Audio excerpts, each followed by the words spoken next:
Hello everyone, I'm Vincent D. Marmito and I will be discussing to you stress, strain, flexure strength, ultimate tensile strength.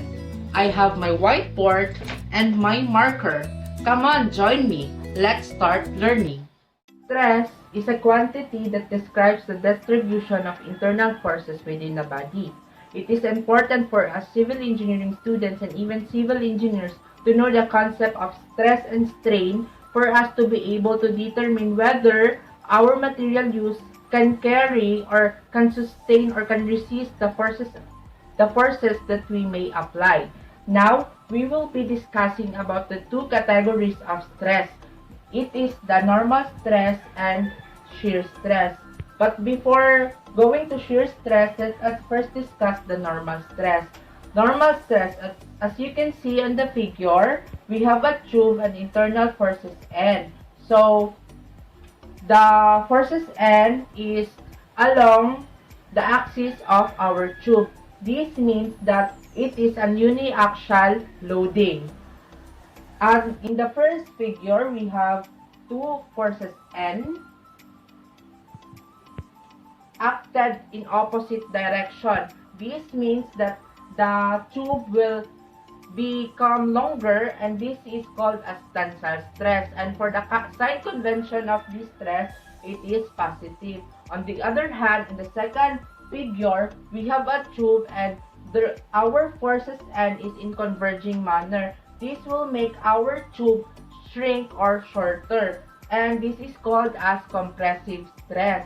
And the sign convention for this stress is negative. Now, let's go to shearing stress or shear stress. As you can see in the figure, shear stress is composed of or is always present or dominantly present on the materials using bolts.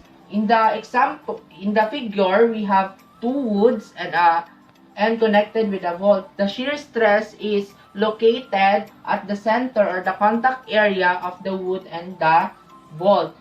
In the next figure, we have further explanation or further illustration of how normal force is applied. So, in a tube, the normal force is parallel to the cross-sectional area of our tube. Now, we will proceed to the concept of internal forces.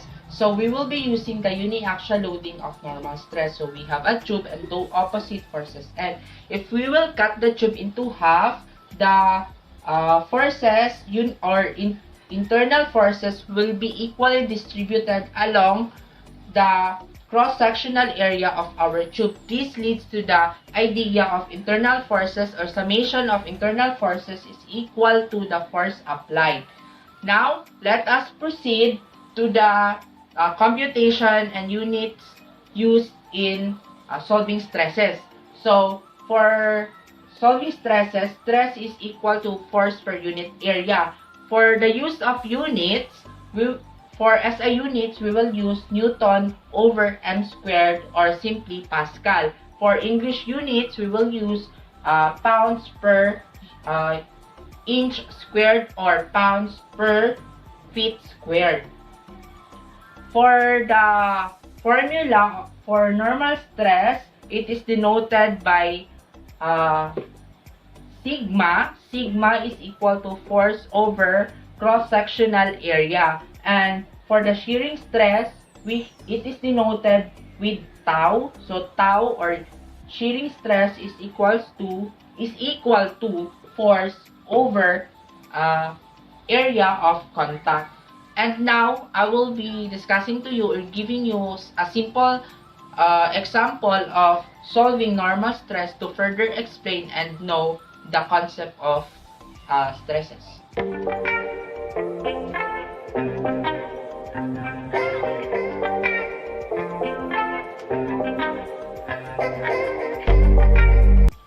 If we have a mild steel with a diameter of 20 mm and a maximum shearing capacity of 250 megapascal, we will determine the allowable force P that we can apply. So, using the formula of normal stress, which is normal stress is equal to force over area or cross-sectional area, substituting the given data, P is equal to 250 times pi over 4, 20 squared, we will come up with approximation of 79 kilonewton.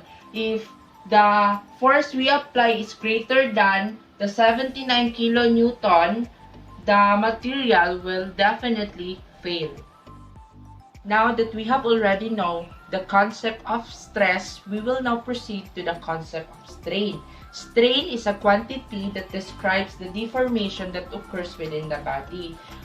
Here we have a figure. If we will fix one side of the tube and apply a force on the other side, there will be a deformation in the tube. So this is computed or called as normal strain, which is denoted by epsilon. Epsilon is equal to change of length over original length. I have said earlier, there is a relationship between stress and strain. So we will be discussing stress-strain diagram. This diagram will be obtained by using the method tensile test. This tensile test is definitely an experiment which uses unknown forces in a test material, and probably the diagram that will come up would look like this. So ito nga, we have on the x-axis we have strain, and on y-axis we have stress.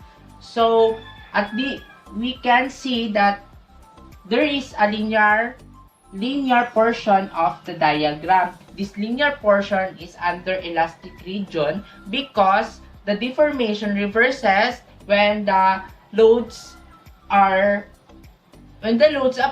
are removed. So at this linear relationship between stress and strain is defined by Hooke's law, which is E is equal to stress over strain. It is an important material property in solving stresses and strain.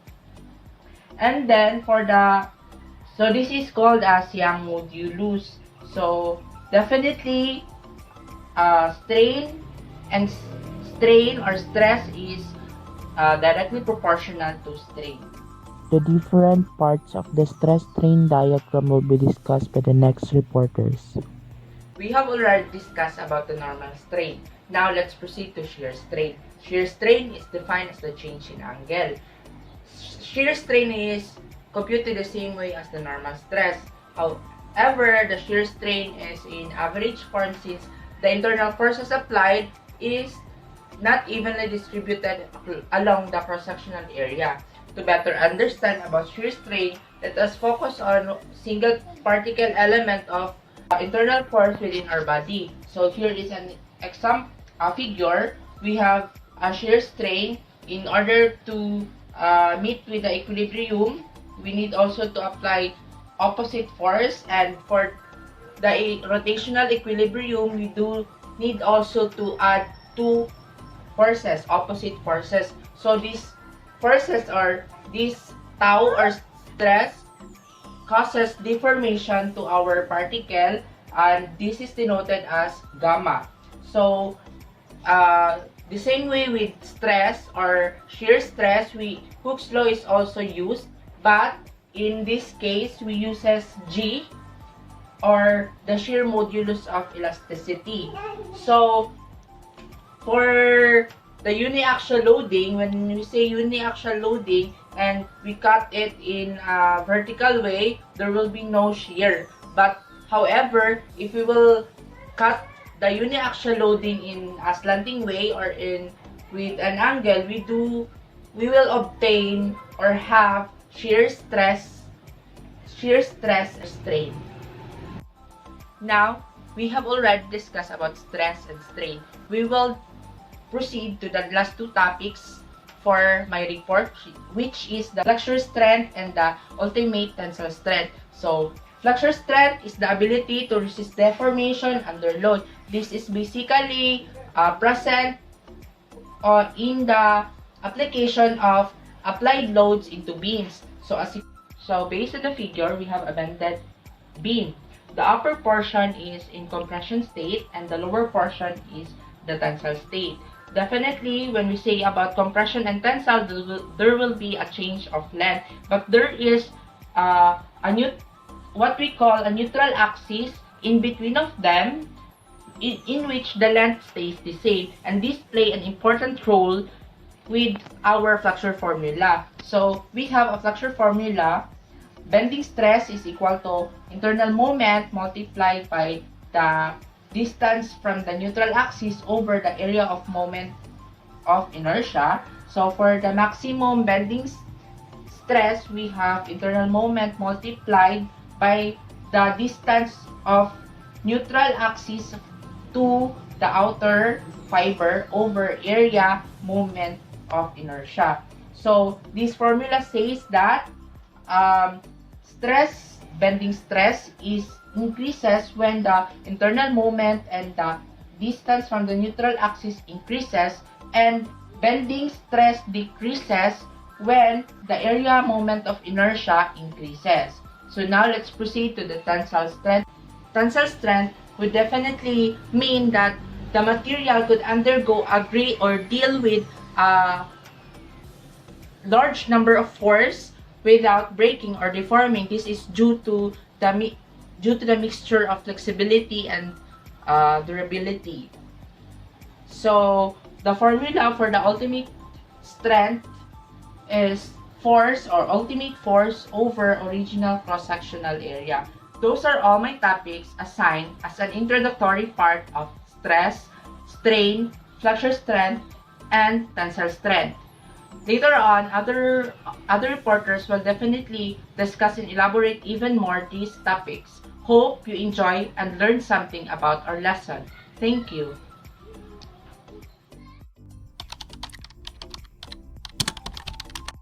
Terminology: stress is the ratio of applied force F to a cross-sectional area defined as force per unit area.